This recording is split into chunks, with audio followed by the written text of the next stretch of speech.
How should I ask someone on a date? Just ask. What if I'm a girl? One of the questions is, does a guy have to make the first move? I've been asked that by many girls in our young adult ministry at Stonebridge. Are we endorsing Ruth and Boaz? She doesn't want a man that she truly can dominate. She wants a bold, courageous, strong protector of a man. And I would say, like, that's part of when you just think about dating and the type of people that you want. Like, those are some characteristics that I would think any girl is going to want in the man that she's going to eventually marry. If there's no one solid and single at my church, what about a Christian dating app? Oof. We get a lot of those. What do you think?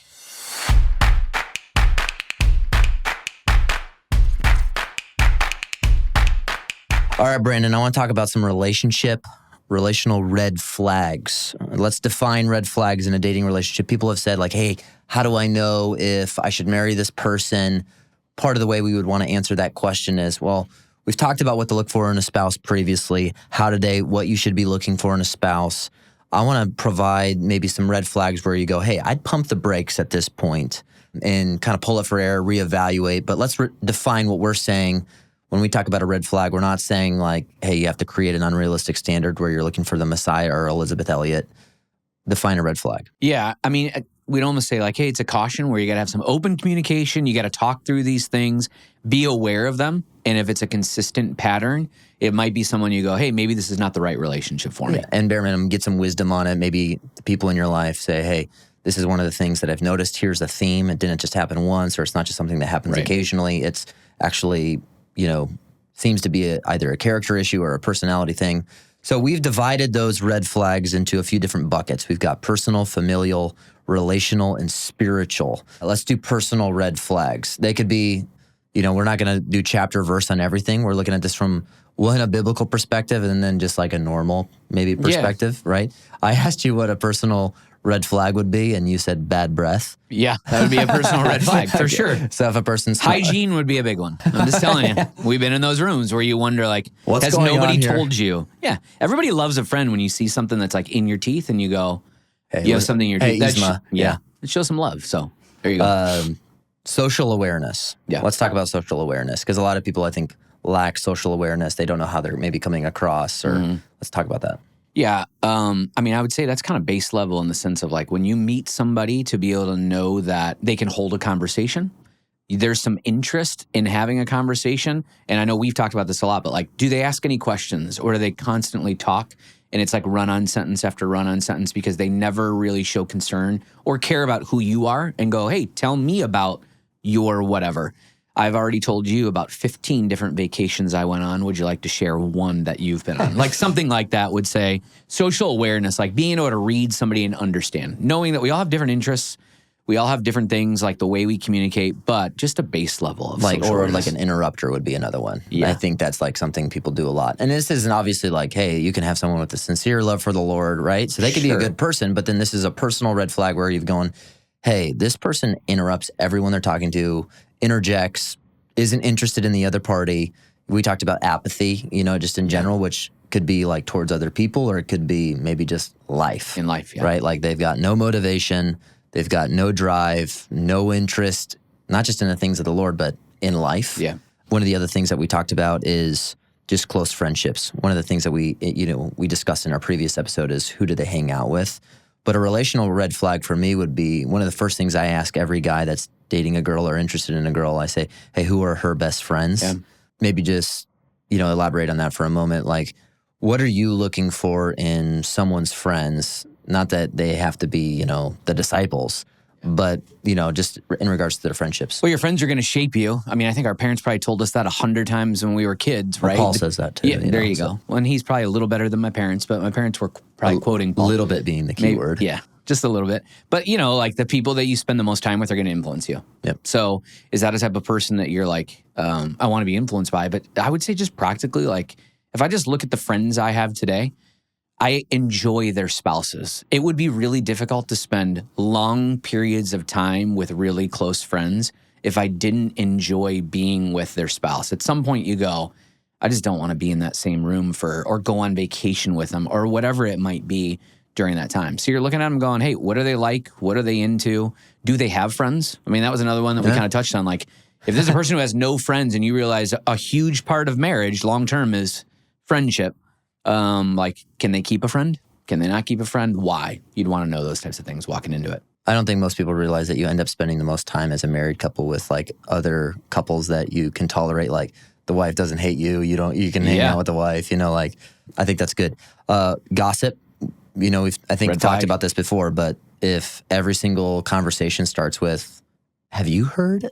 Or did you hear, that would be a red flag because it goes back to not only a lack of social awareness, but a spiritual immaturity. So I think those would be, one other thing I would add under the personal banner would just be a poor perspective on financial stewardship, especially if you're a girl interested in a guy and there's age kind of brackets. When we're talking about dating, we could be talking about a 21-year-old and we could be talking about a 35-year-old. But if I'm 30 and I have no idea about how to handle money and I'm just spending it willy-nilly, that would be a concern if this is a guy wanting to date my daughter. That's one of the questions I would ask him is, hey, how do you, from a biblical perspective, steward your money?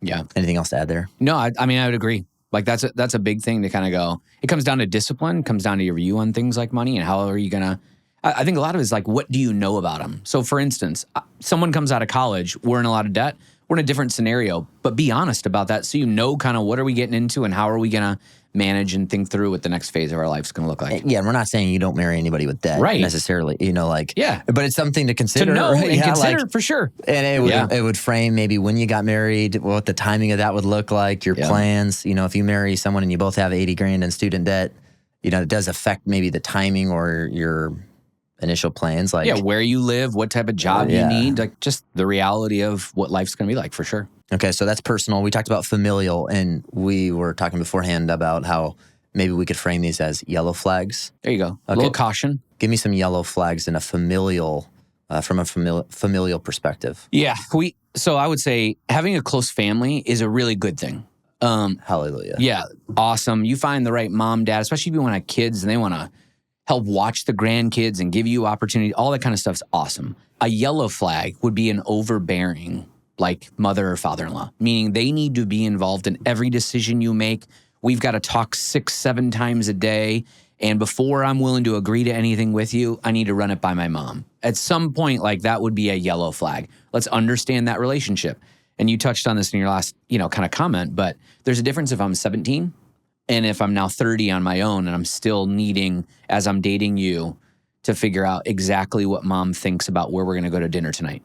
That's a little different scenario than, I'm 17 and I still live with my parents and I'm under their leadership and all those things. So then how would you respond to the rebuttal going, hey, for a woman, for instance, if she's not married, she's still technically biblically under the authority and care of her father. I marry people like every other weekend. And one of the things that I say is, your parents loved you, cherished you, and taught you, knowing that one day they would give you away to another man who would love you, cherish you, and protect you the way that they have. Mm-hmm. So there is that real biblical element where she's not yet leaving her father and mother to cleave to her husband. So how do you find maybe like an appropriate middle ground there? You talked about age, but let's just say hypothetically I'm a 28-year-old woman and I no longer live with my family, but maybe now that's like, hey, the parents are calling and give me the play-by-play.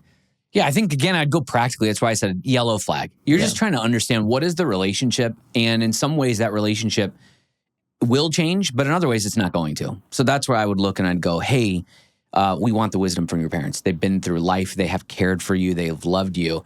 And I'm just going to use a practical example. If it's got to have 6-7 phone calls a day, I start going, wait a second, like, can you make a decision on your own? That would be another one of those flags I think we'll talk about. But it's those types of things where I would say the overbearing nature of a parent is just something I'd be concerned about and want to understand, maybe even the why. Maybe there's a rationale behind it. Which at least worthy of conversation. Yeah, absolutely. Another thing that I think would be worthy of conversation would be if you grew up in a family where if you're dating a girl and you have an expectation that like, hey, we want to have a bunch of kids, and she grew up where her mom is a neurosurgeon and works 70 hours a week, and that's the only type of modeling she has, that's at least, not that being a neurosurgeon is bad. Right. It's just worthy of a conversation to go, hey, there might be some differences in the way that her upbringing shaped her future view of marriage and family and motherhood that aren't necessarily like, hey, break up with her, but just have the dialogue. Yep, have the dialogue for sure. Okay, relational red flags. We've done some personal, familial, relational red flags. One of the ones that I would say is manipulation. Yeah. That's a big one. You don't want to marry a manipulator It goes both ways too, right? Yeah. Explain that. Well, I'd say there's different ways, obviously, the different sexes manipulate. But the reality is, like, a man can manipulate a woman. A woman just as likely can manipulate a man. So it goes both ways. But yeah, you don't want to be in a relationship where you're always like, what is really going on here? And I need to figure that out because they're trying to lead me a certain direction without really telling me they're leading me that direction. And it can become, it's unloving to be manipulative in the sense where it can be overly emotional, which would be another maybe relational red flag, always kind of trying to ascertain like what you've done wrong or things like that. Gifford talked about this when we were talking through relational red flags. He said one of them would be physical touch as a constant source of affirmation, maybe too soon in a dating relationship. Yeah. That's obviously one of the questions people ask a lot is like, hey, what's the boundaries from a physical perspective? But if you're dating someone that needs physical touch as an affirmation of your interest in them at all, like all the time. And even from the get-go, that'd be like something I'd be concerned about. Isolation is something that you mentioned. Yeah. Maybe just I would just say like, hey, I don't like to be with your friends. You don't like to be with my friends. We need to be alone. And if every time we're together, it's like, well, where's our time where it's just going to be the two of us? I think you just want to be careful that, one, what happens when you're alone, but also just the idea of, can you get along with different people? Are you interested in that? Or is there, going back to manipulation, is there a reason why we always have to be alone all the time? Yeah. One of the last things I would probably include under this banner of relational is that everyone else is the source of conflict other than them. Yeah. Right? So I think conflict is inevitable in marriage, in life. And if you're dating someone who's constantly complaining about the ways that other people have offended them, wronged them, if you're dating someone whose stories always begin or end with, so they owe me an apology, or I was wronged here, that's not going to change when you get married necessarily, because that's just going to be flipped onto you, and which reveals pride. Which leads us to our fourth maybe category, which would be spiritual red flags. I would say, obviously, like pride, right? Yeah. Being proud. One of the things that came up, I would say in particular when I was in camping ministry, was interacting with a lot of younger guys that think that every church they've been a part of their entire life has it wrong, right? So my pastor doesn't know this, my father doesn't know this, and I'm going to go plant a church at 22. Sure. That type of thing would be for sure a red flag, because you're literally you're dating a person that thinks they're the smartest guy they know at 22, and everyone else has affirmed my gifting, and I want to go do that. And anything else from a spiritual perspective that you go like, oh, pull up, Yeah, I mean, I would say, and again, this is practical, like let's say you're part of a local church, like where do you serve? Yeah. Like if there's somebody who just I'm too busy, so I don't have time to do this or that, and I can't use any of my gifts in my church, at some point, that's a great way for you to evaluate, guy or girl, like what interests and where do they serve in their local church would be just a practical way to go. If you have no interest in it, I would say that's a red flag, because that's probably not changing. The Lord can do any work in anyone's heart. We know that.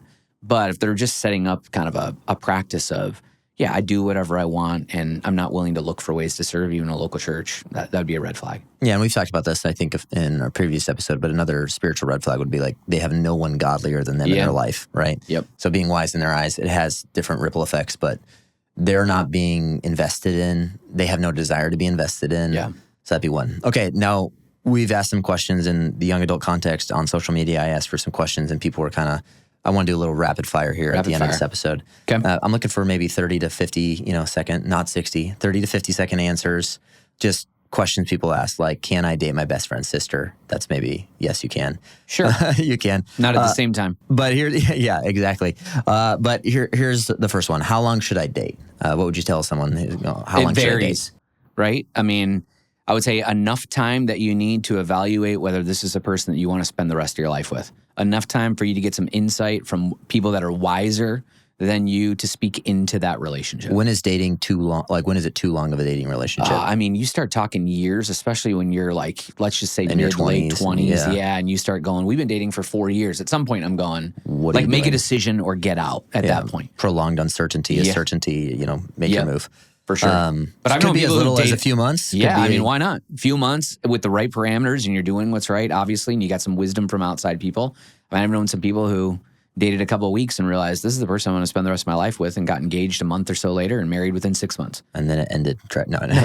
And they're thriving today. What would you say if I said, listen, you should have a pretty good idea if you're going to marry an individual within a year? What would you say to that? I would say, yeah, I think that's reasonable. There's always different, and you know this, but there's always caveats, Yeah, right? for sure. And I think one of the questions about long distance dating, it's a little different if you're long distance dating than if you grew up with someone, you've known them for a long time, and then you start dating, and now you're walking going, hey, we've been dating for a year, and we just feel like we're ready for marriage. Like, I'm not saying, no, probably not. Let's give it 3. Yeah, I think valid. Okay, secondly, differences in theology while dating. Is that okay? I think you would obviously say like, hey, it depends on the theological difference. Yeah. But let's just say it's, I would say your view of the scripture, really important. Yeah. If your view of the Holy Spirit would be really important, because that would dictate how you make decisions in life. If you're asking for prayer and reading the word to make a decision and she's like waiting for a vision, right? Those things would be different. Very different. What other things would you say would be that theological mismatch would actually be a red flag? Yeah, I mean, I would just say church, like the role of the church in your life would be a big one, Yeah. because that's going to not just impact your relationship, but you start having kids and you're like, what's the role of, how are we going to raise our kids, whether it's denomination or just the idea of we're going to be people who go every Sunday to church. So I think just your view on church and the role that you're going to play in it would be a big one. I get asked that question a lot, and I would say there's a difference between, hey, this is a person I'm friends with, and maybe I'm even doing certain type of ministry with, and someone I'm going to live the rest of my life with. Totally. Right? So there are things where I would say, hey, you're a believer and I'm a believer, and we can love each other, and maybe you're walking around speaking at conferences with people, or we're doing certain things together. But if I came home to you every day, you're probably not the person that I'm going to share this with, because you just differ with me on some core base, not base Totally. like gospel, but some core things that I hold. Totally. really We do the hard. same thing as a church. People come to our church that have theological differences, Yeah. but they're not on the elder board or the elder team. So, Yeah. Okay, third question is, what was the worst dating advice you ever received? Oh, man. How about you? What do you got? I gave you a lot of great advice, but You did. probably from someone else, though. I would just say in general, a lot of the dating advice you receive is bad, right? I think the advice I never received, I would say that no one really pushed me when I was dating to like make sure I was not just dating in isolation. Just in the sense of like you date and you're trying to figure it out, especially if you're intentional and you're trying to be like mature about it. Every single interaction is, it's alone. Right? So no one pushed me, hey, right from the beginning, before you know what's going to happen, before you even are debating marrying her, bring her around your family, bring her around the people in your life. Because I used to think, it has to be pretty serious to justify introducing her to Scott and Patty. Yeah. So that was the advice I probably never received. I mean, I could probably nail like a lot of things that I never received, or just to be frank, like it's been a while, so maybe I forgot. Or I thought I was more mature than I was, so I overlooked it. But I'm trying to think back of like, what are people, I think the worst advice I got probably is people in the same age demographic as me. Yeah, thinking they know the answer. Right. And at that point in time, that's probably where I got more advice. It's a bad source of advice, period. So when I would talk to my parents, who when I was dating, I lived far from my parents. Yeah. I was in California, they're in Illinois at the time. But I would imagine most of the advice they gave me, I look back on and go, man, I wish I would have heeded it. Because it probably would have been just better for me. Wouldn't have changed who I married, because it's the greatest, gift God's given me. But probably would have made things go a little bit smoother and a little bit better. Agreed. How should I ask someone on a date? Just ask. What if I'm a girl? Which I'm not. But one of the questions is, does a guy have to make the first move? I've been asked that by many girls in our young adult ministry at Stonebridge. Are we endorsing Ruth and Boaz? I wouldn't say maybe in the same respects. We're not. But I'd say, like at some point in time, there's no biblical model where it says like girls are not allowed to talk to guys, and at some point after a while say, hey, would you like to hang out with me? I would say there's a difference between a girl leading a relationship and expressing interest in getting to know someone. Yes. I would say you as a girl are trying to ascertain whether or not this guy is a leader, right? So you shouldn't be pulling teeth. You shouldn't be trying to like, hey, corral this relationship necessarily. Right. But you can express interest. Hey, I'd love to get to know you. But at some point, if you did that, you also want to make sure that this guy is leading the relationship. Right. Which I think sometimes is confusing, because people think that if the girl is the one that expressed interest and the guy is a follower from the beginning, and he'll be a follower for the rest of their marriage. So yes, a girl can express interest. Sure. But that first move might look different if you're a girl than if a guy. I would say that. And here's be like just the general principle. Like if you're the girl who is expressing interest, and now it's the sixth guy you've expressed interest in, and that's like your way to do things, you may want to be a little more cautious and go, maybe I'm not need to be the constant pursuer. Yeah. But yeah, in general, like, hey, you're expressing interest. Then you're what would you hanging say to out. me, like, if it's my daughter, Lily, Yeah. right, in 20 years, Okay. I don't know. Yeah. 20 I'm years. not going to be able to handle this. Yeah, you're not. When she says, hey, Dad, I'm interested in Billy, Yeah. I think I want to tell him, I would say, well, that guy's a turd. Right. If he doesn't like you, then you don't Right. like Don't him. waste your time. Don't waste your time. That guy's a loser. Right? I probably would say this to Lily. Hey, Lily, be in proximity without being like weird and overbearing and constantly trying to feel like, how's this situation going to work? But when you're in proximity with each other, I feel like you get a decent idea. Now, as a father who only has boys, I'm telling we're my coming at boys this from a different perspective. Right. I'm here. telling my boys almost the exact opposite. Like, if you're interested in a girl, don't say, be hey, weird, I'm interested, but express that you're interested. And you know what? See what's going to happen. If you're going to what's ask your somebody ring out, size? Yeah. Right That's away. maybe not right away, but yeah. But yeah, that's where it is different from a girl's perspective because I would say, okay, if Lily said, Dad, can I flirt with a guy? I would say, well, what do you mean by flirting? Right. I would say you can be friendly, you can be fun, you can be the best because you are the best. But there's even a difference there. You're saying being in proximity. Absolutely. You don't have to be like, I'm not going to, I am a coconut, Okay. Least attractive traits in a young man. We've talked about some of these. I would say, like, right off the bat, laziness. Bad breath. Oh, bad breath, for sure. Yes, bad hygiene. But bad, just like laziness. Yeah. I mean, a sloth. Like it's funny. We're studying through the book of Genesis right now in our young adulting, went through creation, and we're talking about now the curse for the woman is that she's going to desire the role for the man. Yeah. And as I'm just kind of preparing, thinking, and praying through it, I'm going, the irony is like the woman's going to want to take over this role of the man. But in the end, she doesn't want that man. She doesn't want a man that she truly can dominate. She wants a bold, courageous, strong protector of a man. And I would say, like, that's part of when you just think about dating and the type of people that you want. Like, those are some characteristics that I would think any girl is going to want in the man that she's going to eventually marry. I like it. This is maybe more of a serious one. How do you get past, and I have some thoughts, how do you get past someone's sinful sexual past? Go ahead. Oh, I would say, first of all, you should probably get some wisdom from the people in your life about the unique and specific situation. I think that the Lord obviously forgives, right? So I think that there's an element where he cleanses us from all unrighteousness, not just some of our unrighteousness. I think that there's also some serious things to consider. Like if you're interested in a guy that had, let's say, multiple sexual relationships in the previous few years and then got saved, that's definitely something you're pulling in the people in your life. Even if you're going, yes, he's been cleansed by the blood of the Lamb. Yes, he's made new. Yes, he's declared righteous. Those are some things that you would want to work through with some godly people in your life.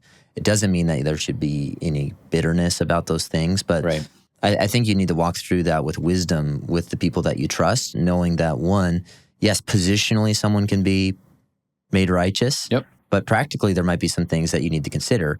There's two ditches on either side. One going, it's gone. God forgives and forgets. He remembers their sin no more. And let's not even talk about it at all. It's done. Right. The other one would be like, no, this past sin defines who they are. And if this is in their past, this will be their future. So that would be my initial thought. Yeah, you want to be in the middle. I mean, it's right. Don't fall on either side of the ditch. The grace of the Lord is more than sufficient.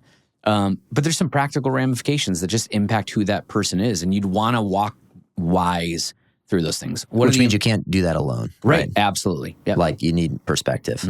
Much more could be said there, but I would say that's definitely where you pull in the people in your life that are older, godlier, have maturity, are gracious, right, but have conviction.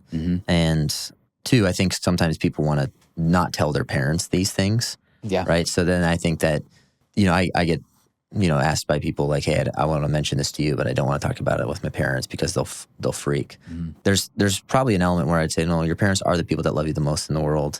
So that's where it gets a little tough. But I think the people in your life, including your parents, should know the background of someone, and I think you walk with wisdom in that. Yeah. Another question would be, how financially dependent do I need to be married? I think there's ditches again. Sometimes I hear people say like, I need $30,000 in savings before I can get married. Okay. But if I'm a guy, I sometimes say, well, can you survive? Right. Right? Could you afford a 1-bedroom apartment? And if you got pregnant on your honeymoon, would you be able to provide for your family? But I think sometimes it can be overdone. Like, of course, I need a house. Yeah, and at some point you end up looking and going, what type of lifestyle, not do I want, but what type of lifestyle like can I do? God's going to provide all your needs, right? But that doesn't mean he's going to provide the 5-bedroom house that you always dreamed about. It may mean I got pregnant on my honeymoon and next thing you know, we're having to look at a different area to live because and you pick up a second job. Yep, absolutely. And those are the types of things. And that's where I'd go back to what's the character. If I have a daughter like you and Lily gets older, you're going to want a guy who, it'd be nice if that guy doesn't have certain financial troubles. But more than that, I'd say you want a guy whose character says, work hard. I'm going to work hard. And if something bad happens, which inevitably happens to anyone in life in some, way, shape, or form, I'm going to work hard to figure it out and provide for my family. It's good. Last question is, if there is no one solid and single at my church, what about a Christian dating app? Oof. We get a lot of those. What do you think? I would say you are free in Christ to do a Christian dating app. There's no like verse in Habakkuk that says like, don't meet anyone on Christian Mingle. I think that there's dangers of doing that, right? Yeah. I would say, especially in light of what we've talked about previously on just dating in isolation, that you end up getting to know someone and then you're flying them out and then get like a 72-hour stint with your community. You get a 72-hour stint with their community. And then both of their communities say, hey, from what we've seen, this person seems great. Well, you can't really know someone in 2 days. Right. And so I think that's probably the danger or just an area of caution. But I think, when you align and there's definitely, that's the world in which we live, where that's becoming an increasing source of relationships people meet online. There's nothing bad about that. You just need to walk with wisdom, which is kind of like a key thing here. We're going, what do we mean by that? Well, you're praying through it. Lord, protect me from the wrong person. Give me discernment. Help me not to get emotionally attached. I mean, if you're 29 and you meet someone that has shared interest online, you're going to have the tendency to like not see maybe potential red flags. Right. So that's where you need people in your life to be navigating the relationships. Obviously, it'd be different if someone's in California and someone's in Florida. You want to make sure that's a long distance. Yeah. But so I would say sharing those community, getting feedback. I would have people in your life talk to the people in their life to be able to say, hey, tell me more about Bob. But I don't know. What do you think? Yeah, I think it's great. Just the premise of the question, I'd probably start with, look, there's a caveat. Like maybe you're in a church that's 50 people and there's 3 other young adults. I would tell you the people that I'm talking to where you're like, hey, you're showing up to a young adult ministry that's got a couple hundred people showing up. The first thing you want to do is evaluate your own heart. Like, are there not a bunch of, qualified single people because you've just set this unrealistic worldly expectation? That's one. But after that, I'd say do it in community. I mean, I think cautiously optimistic when I think of like dating apps, right? Yeah. Like, how do you pursue that? Is it wrong? No. Has it worked out for a lot of people? Sure it has. Is there hurt for people who've gone through it? Sure there has. And guess what? Every one of those things happens when you're not on an app and you meet people in person. Yeah. So caution. We're wisdom. Still working on ruthandboaz.org. Yeah, we'll figure it out. Our service. But okay, that's good. Anything else just to punctuate going, hey, any ditch maybe we went too far into that go, hey, I would want to clarify this? No, I don't think so. What do you got? All right. No, that's it. I think that once again, we're just not trying to create a standard where you have to check every single box in order to say this person's marriage material. Yeah. We're just saying, hey, these are things that you evaluate and you pray through and you get people in your life that have wisdom to provide the perspective you need. And then how long do you date? Well, when you feel like, hey, there's growth in these areas, there's teachability, big idea. We talked about this last time. Then you're able to move forward with a level of confidence saying, hey, I see this person growing. This area of maybe, hesitation is something that they're wanting to work on, and they have people in their life that are coaching and investing in them in that regard. All right. Sweet. Thanks, Brandon. You got it.